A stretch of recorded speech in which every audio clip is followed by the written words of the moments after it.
নমস্কার বন্ধুরা, দেবদূতে আপনাদের স্বাগত। চলে এসেছি আবার একটি নতুন ভিডিও নিয়ে। এটা 6 আঙ্গুলের একটি ক্রাউন মুকুট, একদম নতুন ডিজাইন, রিসেন্ট করেছি।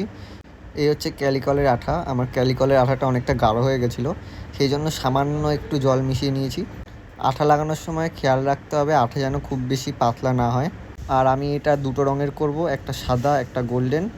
আর এই বাটিটাতে আমি সাদা আঠার সাথে হলুদ রঙ কিছুটা মিশিয়ে নেব। তো সবার প্রথমে সাদা আঠাটা লাগিয়ে নিই। তুলিটা যেভাবে ব্যবহার করছি ভালো করে লক্ষ্য করবেন।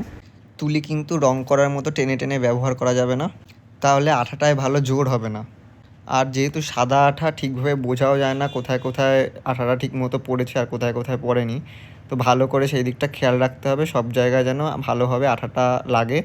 আর আঠা মারার আগে আঠার থিকনেসটাও একটু লক্ষ্য রাখতে হবে, আঠা যেন খুব বেশি গাঢ় না হয়, আবার যেন খুব বেশি পাতলাও না হয় জলের মতো। আর মুকুটে আঠাটা ভালো করে লাগিয়ে দেওয়ার পরে মুকুটটাকে ঘন্টাখানেকের জন্য ভালো করে শুকাতে দিতে হবে। ক্যালিকল আঠা কিন্তু শুকানোর পরে কাজ করা হয়, কাঁচা অবস্থায় কিন্তু কাজ করা যাবে না। এইবার সাদা আঠার সাথে কিছুটা রং মিশিয়ে নেব। আমি এখানে কামধেনু রং ব্যবহার করছি, আবার এখানে স্টেইনার কালারও ব্যবহার করা যেতে পারে। আমি এখানে সামান্য কামধেনু রং নিয়ে নিচ্ছি, কারণ এইটাতে অল্পতেই অনেকটা রং হয়ে যায়, আর আমার আঠার পরিমাণটাও যেহেতু অনেকটা কম। এইবার রঙটাকে ভালো করে আঠার সাথে মিশিয়ে নিতে হবে। অনেক সময় রং দানা দানা বেঁধে থাকে, সেগুলোকে ভালো করে ভাঙিয়ে ভালো করে আঠার সাথে মেশাতে হবে।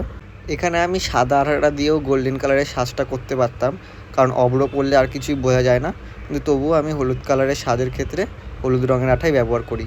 রঙটা একটু কম হয়ে গেছিলো, তাই আরেকটু দিয়ে ভালো করে মিশিয়ে নেব রঙটাকে। হলুদ রঙটা কিন্তু বেশ ভালো করে ফুটে উঠেছে। এইবার মুকুটের উপরে আঠাটাকে ভালো করে লাগিয়ে নেব। সাদা আঠার তুলনায় হলুদ আঠা লাগানো বেশি সহজ। হলুদ রং থাকার কারণে খুব সহজেই বোঝা যায় যে কোথায় কোথায় আঠাটা ঠিকভাবে লাগেনি।